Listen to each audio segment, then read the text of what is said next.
بسم الله الرحمن الرحيم. السلام عليكم ورحمة الله وبركاته. الحمد لله رب العالمين، والعاقبة للمتقين ولا عدوان إلا على الظالمين. رب اشرح لي صدري ويسر لي أمري واحلل عقدة من لساني يفقه قول. أما بعد، يقول الله تبارك وتعالى في كتابه العزيز بعد أعوذ بالله من الشيطان الرجيم. بسم الله الرحمن الرحيم. ولتكن منكم أمة يدعون إلى الخير ويأمرون بالمعروف وينهون عن المنكر. صدق الله العلي العظيم وصدق الرسول نبينا الكريم. Ndugu zangu wapenzi wa Islam, baada ya kumshukuru Allah subhanahu wa ta'ala jalla fi'ala na kumtakia rehma kiongozi wa umma huu mtukufu daraja mtume wetu Muhammad sallallahu alaihi wasallam, Allah subhanahu wa ta'ala asema katika kitabu chake kitukufu ya kwamba nalipatikane kundi ambalo kundi hilo litatoka kwa ajili ya kuweza kulingania njia ya Mwenyezi Mungu subhanahu wa ta'ala na kuweza kuamrishana yaliyo mema na kukatazana yaliyo mabaya. Hii ni amri ya subhanahu wa ta'ala. Kwa hiyo hatuna budi sote kuweza kutii amri ya Allah subhanahu wa ta'ala kwa ajili ya kujitoa na kuenda kutekeleza amri ya Allah, kufanya da'wa na kueneza kitabu cha Allah subhanahu wa ta'ala katika maeneo mbalimbali katika ardhi ya Mwenyezi Mungu subhanahu wa ta'ala. Lakini leo katika ukumbi huu insha Allah ta'ala nitaweza kuzungumzia kuhusu maradhi ambayo kwamba yamejiri sana kwa sisi binadamu, maradhi ambayo kwamba yanapatikana haswatan na kila mwanadamu sasa hivi amekuwa yasumbukia. Ni kwa nini watu wengi wanapata maradhi ya kuumwa na figo? Kwa nini binadamu wengi hupata maradhi ya kusumbuliwa na figo kwa wanawake au na wanaume? Maradhi haya yanatokana na sababu nyingi kadha wa kadha. Kwa mfano, kwa wanaume maradhi haya ya figo, unapowapima watu wengi sana wanapatwa na maradhi ya figo, ni kwa sababu ya wanaume wengi wanapenda kutumia vileo, ambao kwamba vileo kama hivi ndivyo vinavyosababisha maradhi kama haya ya figo kuweza kuenea, na pia kuweza kuletewa aina ya matunda fulani ambayo tayari yamewekwa mafleva, yamewekwa makemikali.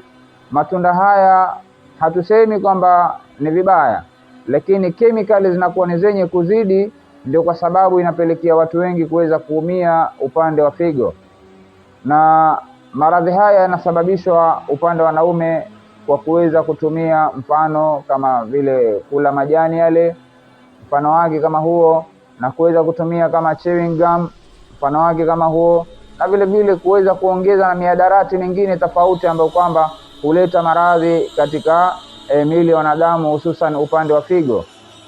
Na tukigusia upande wa wanawake kwa haraka, utakuta wanawake wengi pia wanasumbuliwa na figo. Ni kwa sababu ya wanawake wengi pia wameingililia katika mihadarati, wameingililia katika ulevi, na pia wengi katika wanawake wamekuwa wakitumia udongo, kula udongo ule udongo Ulaya, na wengine hao huenda kumung'unya zile dongo ambazo kwamba zinachimbwa katika ardhi ya Mwenyezi Mungu na kuweza kujengewa aina ya nyumba za udongo. Kwa hiyo haya yote yanasababishwa na maradhi ya figo. Ili kwa sababu hiyo yatakiwa sote tuweze kutafuta, je, dawa ni nini? Kitu gani ambacho kwamba tutaweza kutumia ili iweze kutupoza maradhi ya figo? Maradhi ya figo yana dawa zake. Likulli da'i dawa, kila maradhi Mwenyezi Mungu ameweka dawa yake. Kila maradhi, hakuna maradhi ambayo kwamba hayana dawa. Kila maradhi yamewekewa dawa yake, na vile vile pia na kuna dawa ambayo kwamba pia ni katika Qur'ani, kitabu cha Allah subhanahu wa ta'ala, pia ni dawa, lakini yataka kwa mwenye imani, kwa sababu pia unaweza ukatumia dawa za kawaida, unaweza ukatumia dawa za kiasilia, dawa za kisunna, lakini usipone. Ni kwa sababu gani? Huende ikawa Allah hajaandika wewe upone kupitia dawa hizo, au huna imani, au vile vile pia huende ikawa kwamba wajaribu kutaka kupona kupitia dawa fulani, lakini imani ndio hakuna katika moyo wako.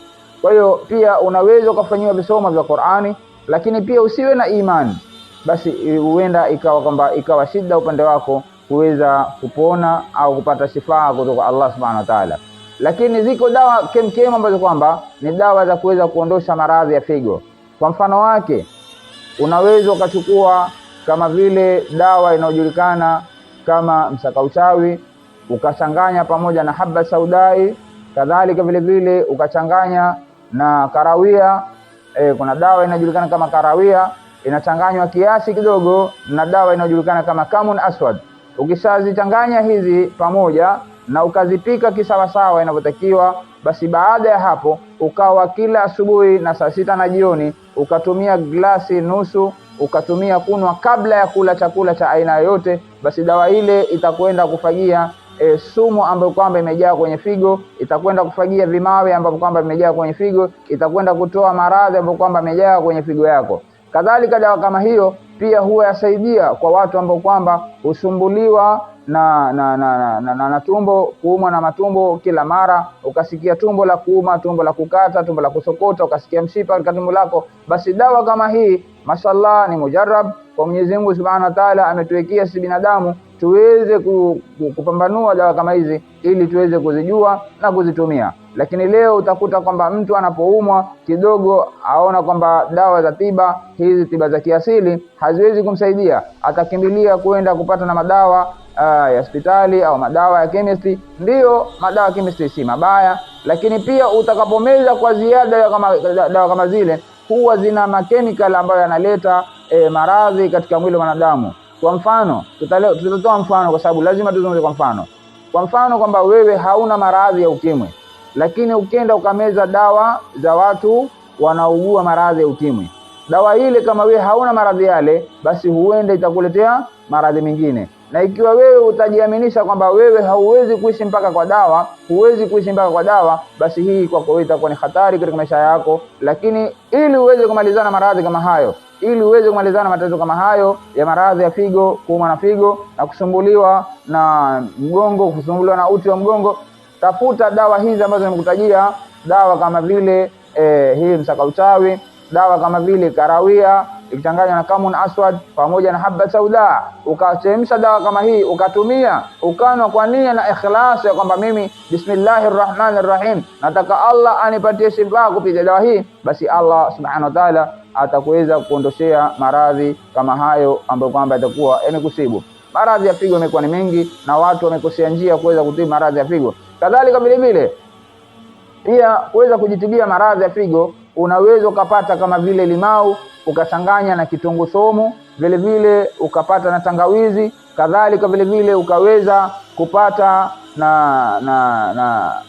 ukaweza kutafuta na hii dawa nyingine ambayo kwamba si mbaya, ni dawa nzuri sana, ukachanganya na hii inayojulikana kama kiukamba, ukaweza kublend hivi vitu kwa pamoja, ukatumia kiukamba, ukatumia tangawizi, ukatumia limau, ukatumia na kitunguu saumu. Hivi vitu ukaviblend pamoja vikiwa vibichi, sio kwa kuvipika, ukaviblend vikiwa vibichi, kisha ukaweza kuvituja, ukatoa ile juisi yake. Ile juisi ikawa ndio juisi yako na kunywa asubuhi na jioni. Kila siku unapata glasi moja, ndani ya siku 7 mpaka siku 11, wallahi maradhi yako yatakuwa Allah amesha kuondoshea. Kwa hiyo inshallah Mwenyezi Mungu ajalie sote tuwe katika wale minalladhina yastami'una alqawla fayattabi'una ahsana. Mwenyezi Mungu atuondoshee maradhi, Mwenyezi Mungu atuondoshee kula matatizo, Mwenyezi Mungu atufanyie tawfik, atufanyie tahfifu, Mwenyezi Mungu atupatie shifa likulli maradhi inshallah. Mwenyezi Mungu atuongoze, Mwenyezi Mungu atulinde, Mwenyezi Mungu atuepushe na hasada na husuda, Mwenyezi Mungu atulinde kutokana na mashaitani na majini wabaya na binadamu wabaya.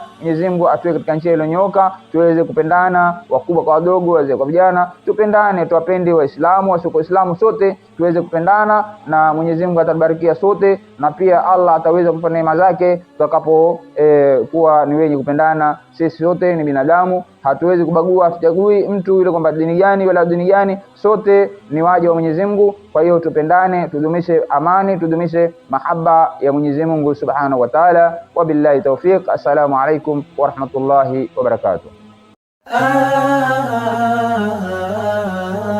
Katika giza la dunia nuru ya hekima huchanua. Khalifa Jamal TV hutupa elimu na utulivu, ni chaneli yetu ya upendo inaongoza katika wema. Khalifa Jamal TV.